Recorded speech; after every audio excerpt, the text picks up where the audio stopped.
Empieza a grabar. Carla, Empieza a grabar.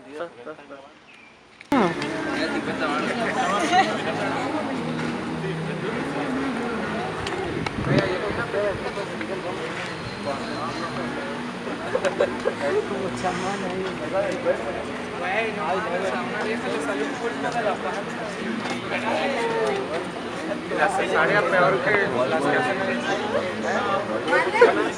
No, era... Como las playeras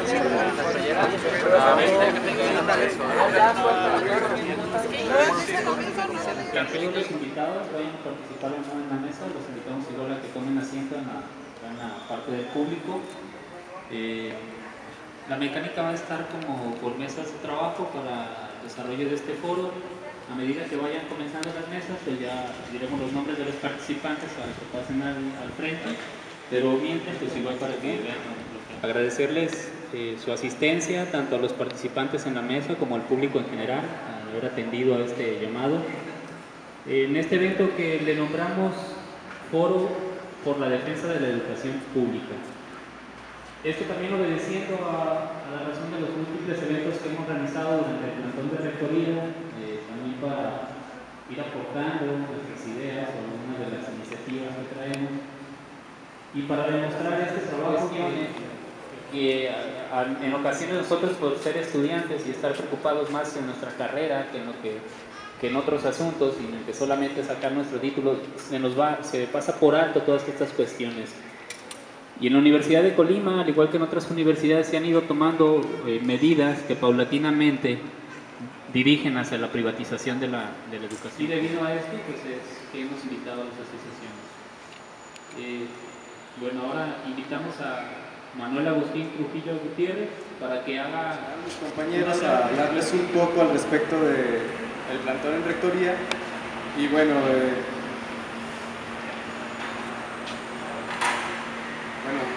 está fallando aquí la tecnología, pero en fin, vamos a contarles un poco de la contextualización sobre profesionales en este momento. Yo creo que era para el escultor Samarripa y algunas personas de la universidad que son los que ganan con este tipo de proyectos. Luego vino la prisión universitaria, también de todos muy recordada, que fue acercar todo el campus central, una cuestión que también los estudiantes estuvimos en contra. Desde ahí ya se venían levantando los estudiantes. Y después vino, ahora sí que la gota que derramó el vaso, que fue la reelección de Mancilla, perjudicando a todos los estudiantes, profesores y trabajadores. Y por eso es la fuerza centrarnos en la segunda protesta, que es la nueva ley orgánica, y en la libre representación estudiantil, que es lo que separaría a los estudiantes de la federación, y poder organizarse como mejor les convenga, sin tener que depender de una organización que desde hace un año perdió toda representatividad y quedó a vistas públicas, que es totalmente corrupta. Bueno, aquí en el mismo plantón surgió otra cosa que algunos se preguntarán qué es común. Común es comunidad universitaria y se conjuntó en común para simplemente el hecho de que muchos de los estudiantes no se veían representados por MED, porque la palabra de estudiantes, y nosotros estamos plenamente convencidos que nosotros aquí también lo vamos a lograr. La cuestión del financiamiento, que es aquí donde nos meten a los sectores externos, bueno, tenemos que aclarar que el financiamiento viene directamente de la sociedad, de aportaciones que nos hacen nuestros padres. Decía que a pesar de todo, pues sí, realmente estaba protegido por la ley, o no estaba prohibido, y que por lo tanto Aguayo estaba en sus derechos, aunque sí es un poco ético y legítimo que estuviera en esa postura, ¿no? En cuanto a los otros puntos, lo que decía él era que eran totalmente válidos y legítimos y que eran puntos que eran trascendentales para el desarrollo de la universidad. Les vamos a proyectar ahorita y que Carlos se deje de estar haciendo bolas.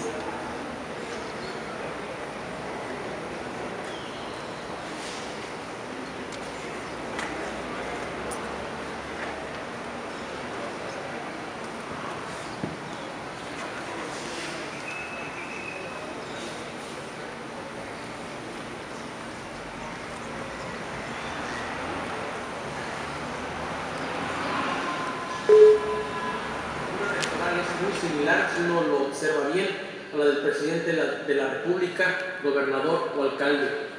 El mal, pues, no es de individuos concretos, sino lo que es aún más lamentable, de sistema. La verticalidad ¿Por qué no, tomando en cuenta el estado de las cosas? ¿Cómo deben responder las autoridades universitarias a las demandas del movimiento? ¿Qué demandas nos brindan un cambio real y cuáles nos harán solo girar eternamente alrededor de la noria?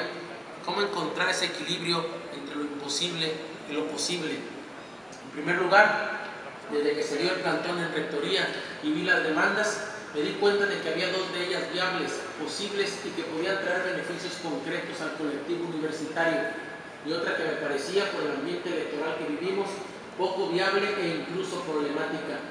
Esta última era la demanda de renuncia que MEC le pedía al rector con licencia Miguel Primera Ángel. vez que vengo sin que esté la policía ya desde hace muchos años. Parte de esa experiencia es justamente como la exclusión de las organizaciones civiles como la nuestra, que es una organización ciudadana crítica, para que la sociedad pueda animar a un desarrollo pleno, pues realmente ha sido aliada de las empresas transnacionales, de las empresas energéticas, de los empresarios locales, y excluye de manera decidida a las opiniones que disienten de la política económica, pero particularmente, como es en nuestro caso, de la defensa del medio ambiente, y que tiene una gran implicación de carácter social, no solamente ambiental, sino de carácter social y para el desarrollo, donde pues está apostando el bienestar en los próximos, en las próximas décadas. Y bueno, para justamente dar una posición nuestra que hemos venido experimentando, vemos la necesidad de que hoy en la Universidad de Colima, como en otras universidades de América Latina, el movimiento estudiantil disidente, que puede ser ahora en Colima, pero hay cientos o miles de movimientos disidentes en otras universidades, pues ha tenido y va a tener repercusiones inmediatas, porque pone en la agenda pública un conjunto de razonamientos de justicia social y anima a reflexionar en voz alta la idea de una universidad pública. Del Pacífico, pues es justamente a obedecer una estrategia económica desde los Estados Unidos. Y así entonces, desde la firma del Tratado de Libre Comercio, las modificaciones que se han dado en el marco legal que norman la educación y la generación y difusión del conocimiento, pues son cambios que justamente tratan de limitar el derecho a la educación y a la gratuidad. Buscan restringir la propiedad social del conocimiento generado por las instituciones públicas, abrir la educación a la inversión privada nacional y extranjera y reducir sustancialmente el papel del Estado en el impulso de la educación pública. Parte de esta estrategia nosotros lo hemos experimentado como organizaciones civiles al analizar y discutir que mucho de este desarrollo capitalista que se está planeando desde Colima, pues obedece a modificar también la estructura conceptual de los estudiantes para que formen parte, como ejército intelectual de reserva, todos estos, echar a andar todos estos proyectos de desarrollo capitalista. Esta universidad ha sido pionera para instalar un modelo tipo empresa. Ustedes sabrán mejor cómo está diseñado, como gerentes, cada director de cada plantel trabaja como un gerente de servicio. Ha experimentado este proceso que les digo de universidad-empresa, y otras en el país han resistido a hacer apéndices comerciales. Los casos de las normales rurales han sido un caso histórico que los normalistas han resistido a no someterse al sistema, lo que hoy administración. Enseguida, bueno, ni siquiera, pues quiero que lo consideren como una ponencia ni como una reflexión, simplemente pues como una participación más, porque de alguna manera pues tengo pues muchísimos deseos que pues la educación lo retome nuevamente. Hoy, como ya no hay espacio, tienen que hacer precisamente pues esos exámenes, y la inmensa mayoría de los jóvenes quedan precisamente sin la posibilidad de estudiar. Pero inclusive en la educación superior se está negando de alguna manera a los jóvenes, hijos de obreros, hijos de campesinos, porque las muy altas cuotas que ya se le cobran pues, en el universitario del tecnológico, para, por ejemplo, una ama de casa que trabaja en Maxa, que trabaja en Soriana o en esas grandes tiendas, bueno, que son 1.200 pesos por quincena. Una aportación referente a lo que mencionaban sobre los trabajos que salen algunos estudiantes de sus carreras y no tienen un trabajo, no tienen un medio laboral, por lo parte de a lo mejor en ese aspecto me imagino que la mayoría de los estudiantes que estamos que venimos de otro estado o trabajamos para mantener nuestra propia carrera, o sea, no recibimos algún apoyo como tanto económico por parte de la institución. Entonces recurrimos a trabajos, no trabajos que se vinculen con nuestra carrera, sino trabajos donde nos paguen un sueldo pésimo, donde nos dicen, si eres estudiante, no, te damos 60 pesos por mediodía, que no puedo ir, que por esta situación, no sé, deja de estudiar y ponte a trabajar mejor, o sea, no sé qué haces aquí. En algunas, no sé si a lo mejor a algunos les ha tocado, o inclusive en ese punto llegamos a la conclusión de que pues nos burlamos y decimos, no somos estudiantes, somos estudiantes, porque realmente a veces sufrimos una pequeña hora sin comida. Eso de lo que propone este movimiento, de que se hagan comedores, de que se lleven a cabo esos comedores para los mismos estudiantes que no traemos un cierto apoyo económico muy remunerado para poder aportarlo. No sé, de mi parte, sería todo, no sé, alguna aportación que ustedes...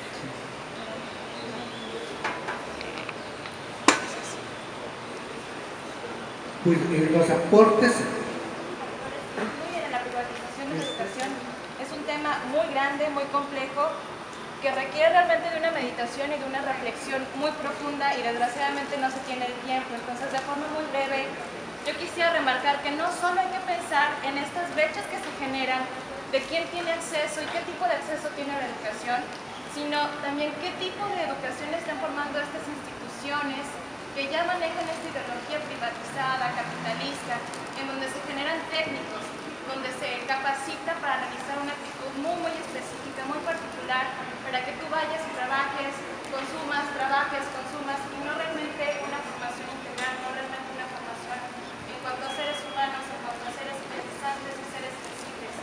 Nosotros tenemos ya este espacio realmente para pensar qué tanto el sistema nos está influenciando a nosotros, pero también qué tanto nosotros podemos modificar y alterar este sistema. Entonces, es solamente esta aportación de la privatización de la educación abarca muchísimos aspectos, muchísimos elementos, y que desgraciadamente por el tiempo no se puede abarcar, no se puede profundizar más.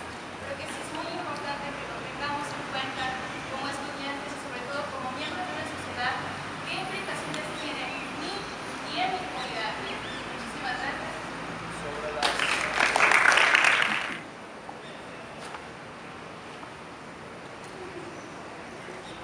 Bueno, quisiera hacer hincapié en lo que dijo Gabriel Martínez, en la parte donde dice usted que si se hiciera un sondeo en la comunidad universitaria sobre quiénes estuvieran de acuerdo en el movimiento, este movimiento tiene un año, ¿no? Pero no ha tenido muchos participantes, pues. O sea, si hiciera un sondeo, ¿cuántos de la comunidad universitaria estuvieran de acuerdo en las propuestas que tiene MED? Pero por miedo a represalias o por miedo a que puedan tener represalias académicas o problemas en inscripciones, no lo hacen. Entonces, creo que pueden verse pocos, pero ¿qué tanto pueden hacer? Es un problema, y es un problema que puede ser mío. ¿Por qué? Porque soy parte de la sociedad, de 10 4 chilenos que ese cabrón llegue a buscar el gobernador, por ejemplo. Al puesto, entonces la organización es una manera más de apoyarnos, de ayudarnos, de poder podrían, por ejemplo, implementar esa cooperativa a la que se refieren. Es un problema, es una necesidad, hay que solucionarlo. ¿Qué tengo yo? ¿Qué tienes tú? ¿Qué tiene él? ¿Qué podemos hacer?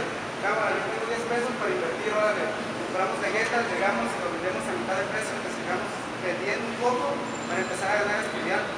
Las organizaciones no siempre se fundaron grandes, la universidad no empezó así como es de grande, empezó en un número reducido. Ustedes son un número reducido, pero la reducción no siempre habla de números en escala pensante, ¿no? Siempre hay mucho que podemos hacer. Entonces empezar a ganar adeptos y hacer la organización más grande. Tiene un año, sí, es una organización que puede tener bastante futuro, una organización que puede realizar bastantes cosas y que puede deslindarse de la universidad y puede buscar apoyos por otros lados, legales, donde pueden empezar a ganar más fuerza. Pueden empezar a acudir a las colonias, por ejemplo, casa por casa. ¿En qué escuela estás? Vas en secundaria cámara, pero quieres estudiar, lo más probable o lo más viable es que estés en la Universidad de Colima. ¿Por qué? Porque tu familia tiene un ingreso de 3,000 pesos al mes y no te pueden mandar al distrito, al UNAM. Vas a tener que estudiar aquí. Mira, nosotros somos este movimiento, tenemos estas ideas, proponemos esto, vayamos haciendo acción, realizándolo.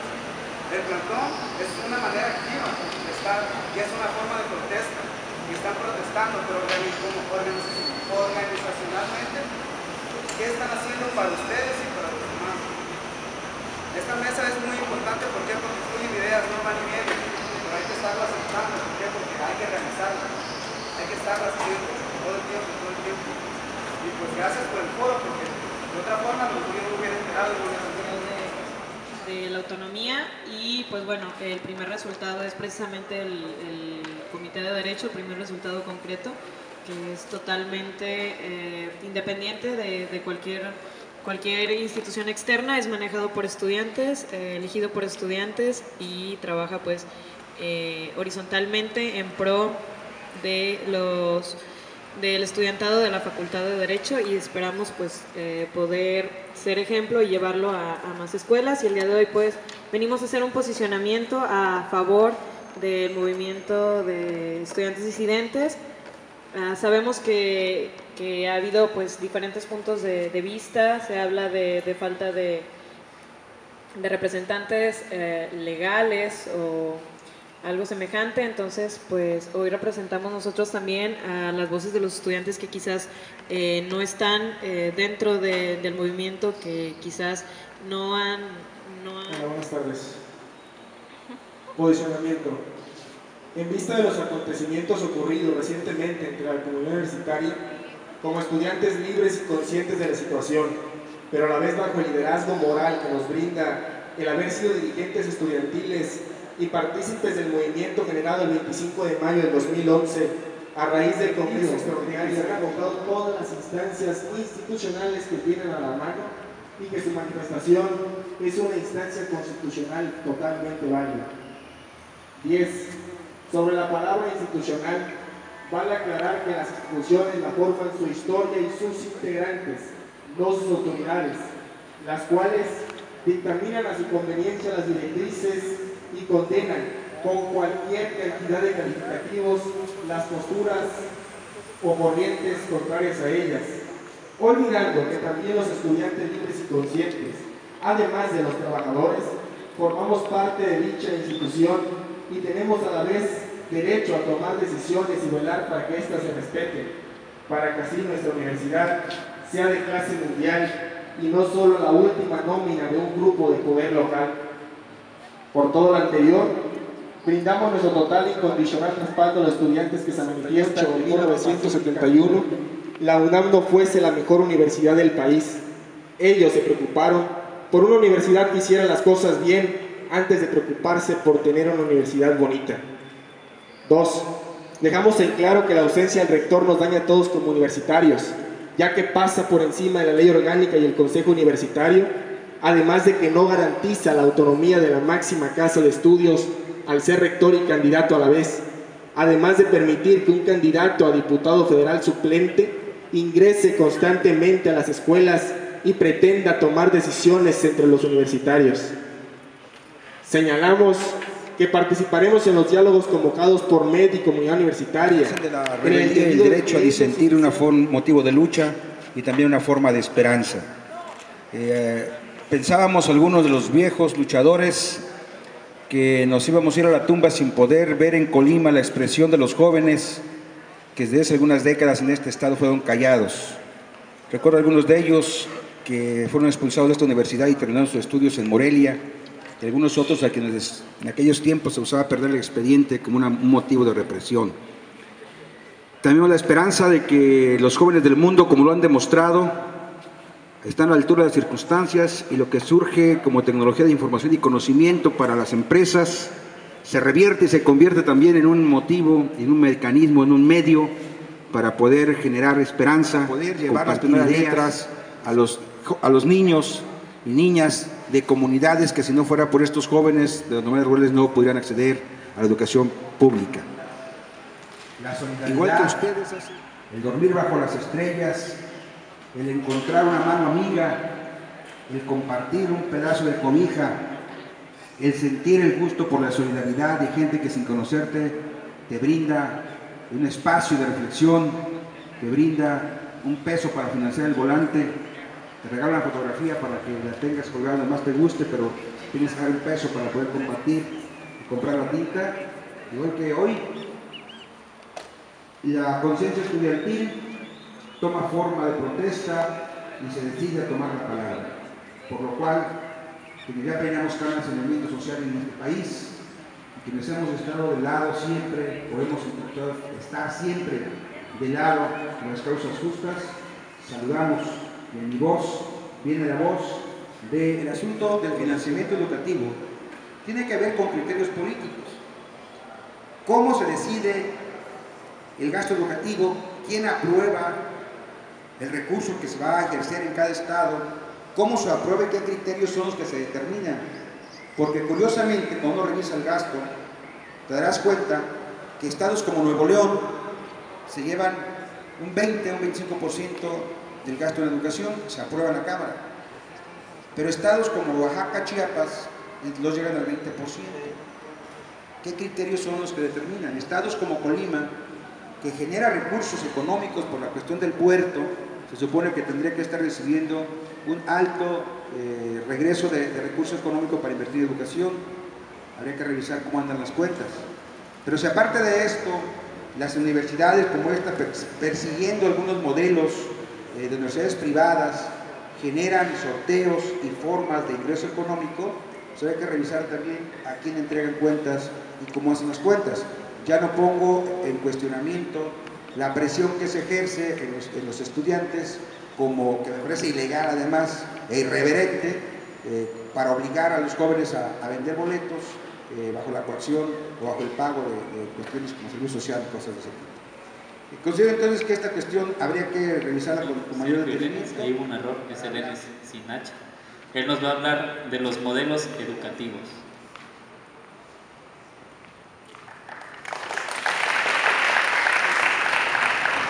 Pero sí, yo como ustedes y muchos contemporáneos míos hemos pasado por las aulas del sistema educativo mexicano y de alguna u otra forma hemos tenido lo que creemos buenos maestros, malos maestros o gente que se paró al frente y de los cuales los 50 minutos fueron intrascendentes. En ese sentido, México tiene un gran reto de llegar a tener en algún momento una educación de calidad. Y el tema que nos han querido hacer incidir en nuestras mentes es que quizás innovando modelos educativos lo vamos a lograr. Y el resultado siempre ha sido negativo. Piensen en un automóvil ya viejito, en el hecho de que simplemente cambiar el motor por un motor nuevo, eficiente, de 4 cilindros, ecológico, eso ya lo sabemos. Pero dadas las nuevas tendencias impositivas neoliberales de la educación, nuestros políticos, nuestros rectores piensan que siguiendo un poco esas directrices vamos a tener la estrellita en la frente, vamos a tener menos reprobados y vamos a mostrarnos hacia el mundo como una universidad de clase mundial, simplemente por tener pastos verdes, edificios bonitos, pero arrastrando una problemática educativa de hace muchos años. Yo recuerdo mi quinto año de primaria. La maestra llegaba y decía, pónganse a copiar una lección. Esa era la materia de español. Pues yo copiaba el primer párrafo, el último y el penúltimo y acababa. La maestra no lo revisaba. En la secundaria recuerdo mucho al profesor de español. 50 minutos de sus aventuras de pesca. No puedo olvidar al maestro de Ciencias Naturales y de Español de tercer año de secundaria, que nunca fueron a clases porque estaban comisionados por el sindicato.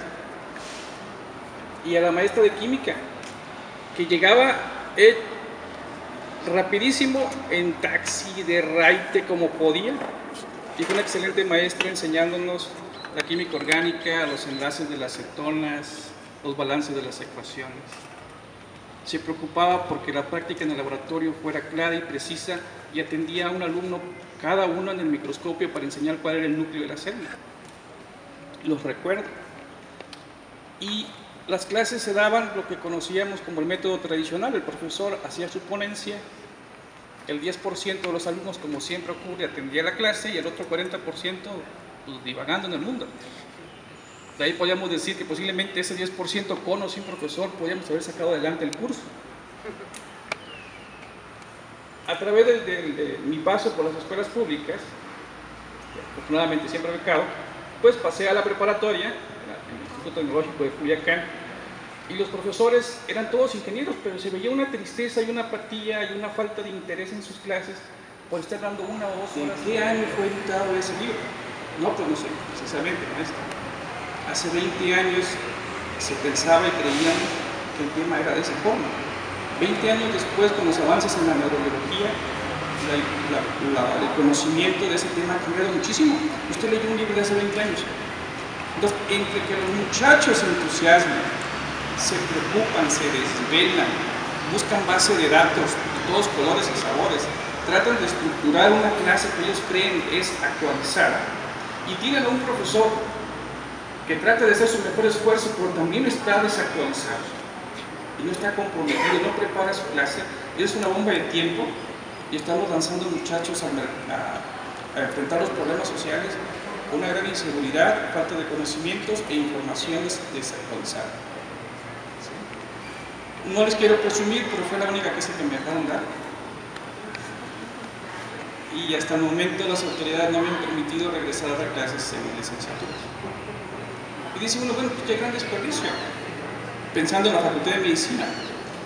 Ese encuentro lo tuve con Miguel Ángel Aguayo hace muchos años, cuando él era rector electo, y estaba de acuerdo conmigo en hacer, si no una revisión, una serie de pláticas sobre el modelo basado en problemas de la Facultad de Medicina. Insisto, después de esa plática me intentaron correr. Pero, aparte de esa problemática educativa, que son los modelos, los muchachos, la infraestructura, la falta de compromiso, los pagos salariales tan bajos, la simulación, los cotos de poder en las facultades, con pleno conocimiento de causa, les puedo decir, Biomédicas tiene 18 investigadores que les han costado un montón de dinero al país.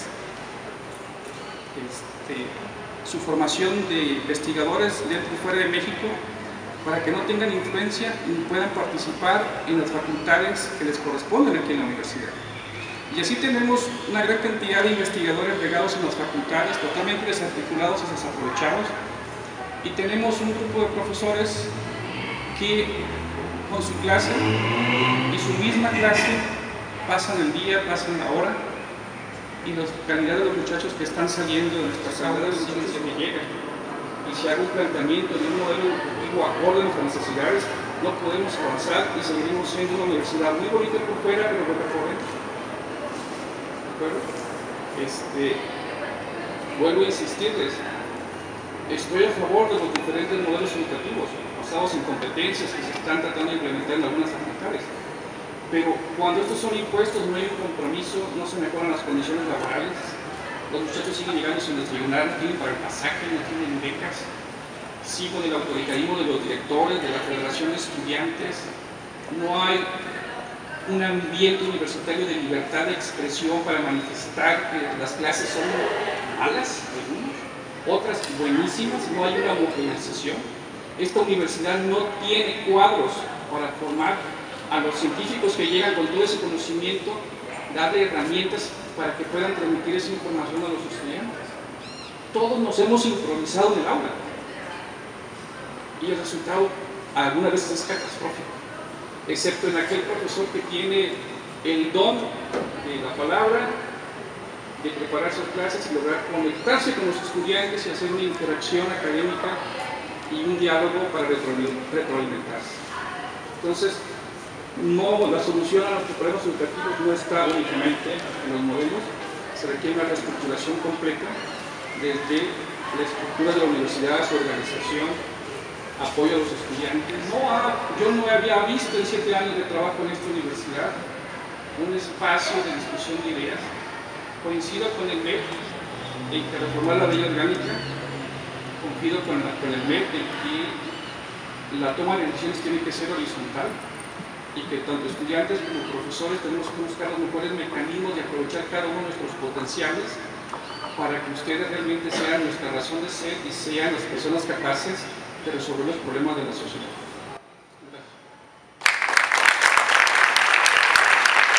Gracias al respecto de problemas.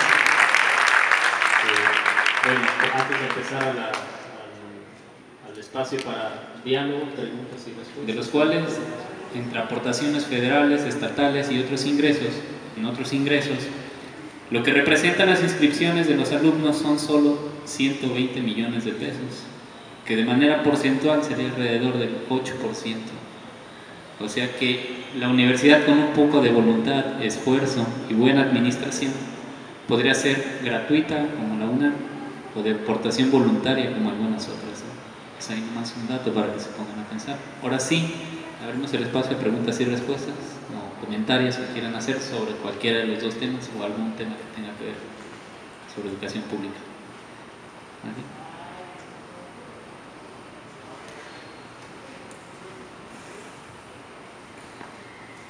Como les digo, aquí la intención es que ustedes participen también haciendo sus aportaciones para esto.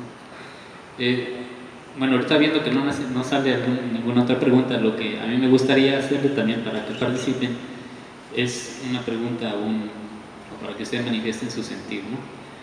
En la Universidad de Colima hay no recuerdo en qué parte, si está en el reglamento o si está en alguna reglamentación de la universidad, pero dice que como principios la Universidad de Colima será el espacio de discusión y de pluralidad del pensamiento y de las ideas que la Universidad de Colima pondrá sobre todas las cosas, estos espacios para que se dialogue y se hable y se dialoguen todas estas ideas. Y mi pregunta aquí es, en alguna de sus facultades o si en algún evento de la universidad han visto foros de este tipo, donde empiezan a hablar sobre que tengan que ver sobre asuntos de la universidad. Otro asunto que tiene también que ver con el financiamiento y la privatización de la educación pública, las campañas que realiza la universidad de imagen, de medios de comunicación y todo esto. Si alguna vez ustedes se han sentido parte de esta universidad, como aquella campaña que decía la universidad eres tú. Yo en lo particular nunca me he sentido parte de esta universidad. Si me siento parte de esta universidad es por mis propios compañeros que dialogo, y ahora que estamos conviviendo todos de esa universidad sí me siento parte, pero no de la universidad institucional, esta de la imagen, los edificios, del sello y del himno y de todo esto, no, realmente no. Entonces me gustaría que ustedes me dijeran su parecer para que participen, hagan preguntas. Allá atrás, Ida. Pues sinceramente muchas ideas revolotean en mi cabeza, así es que voy a tratar de ser muy concreta y muy clara, en el sentido de que yo sí creo que en la universidad se hayan generado, al menos en los 4 años ya que yo llevo aquí en la universidad, sí se han generado espacios de reflexión, de crítica, de comentarios. Desgraciadamente no se dan en los espacios formales. En mi experiencia se ha dado con mis compañeros en la cafetería, alguna discusión en alguna casa, en algún restaurante. Sí se han dado, y creo que prueba de eso es que estamos aquí, de que a través de estas redes que hemos generado con nuestros compañeros de clases, de las facultades, de la universidad en general, se ha logrado precisamente esto, un espacio más amplio para criticar, para pensar, para autoevaluarnos y evaluar a la universidad.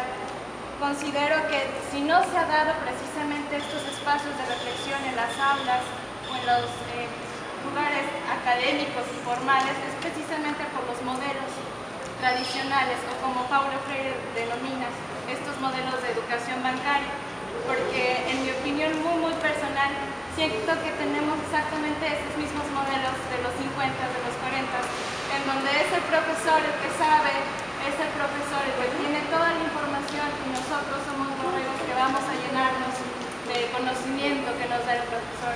Modelos que ya no son suficientes para el contexto, que era algo también que se ha manejado. El contexto nos incluye, nosotros incluimos, entonces el no contemplar las circunstancias externas es también otro problema. Y en muy particular sobre la imagen, una de las cosas que yo más he leído que critican al movimiento es que destruyen a la imagen de la universidad. Me ha dado risa porque es una imagen que, como comentaba, al menos para mí ha sido completamente ajena a mi persona, a mi formación, a mis creencias, a mi ideología. Y considero que si se ha dado una comunidad universitaria, se ha dado al menos en las últimas 2 semanas, realmente una comunidad donde podemos vernos, podamos platicar, podamos sonreírnos y podamos conocernos. Es que eso es todo.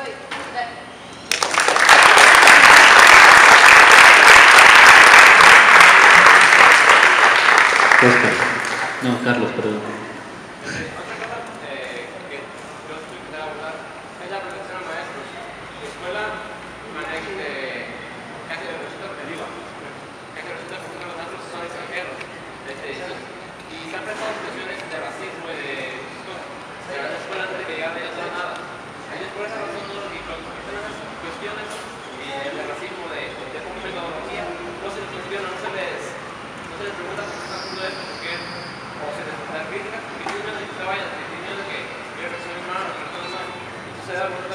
La protección a los maestros malos, que no proponen, que no simplemente son una figura. La verdad. No sé. Carlos Escalante. Bueno, comprendiendo los temas, bueno, yo vengo de la Facultad de Arquitectura y Diseño. Pusieron un nuevo plan de estudio en nuestra facultad basado en competencia, supuestamente. Más bien, la facultad se está tornando una situación entre los estudiantes, ya que no se convierte en una competencia entre los estudiantes, sino es una competitividad.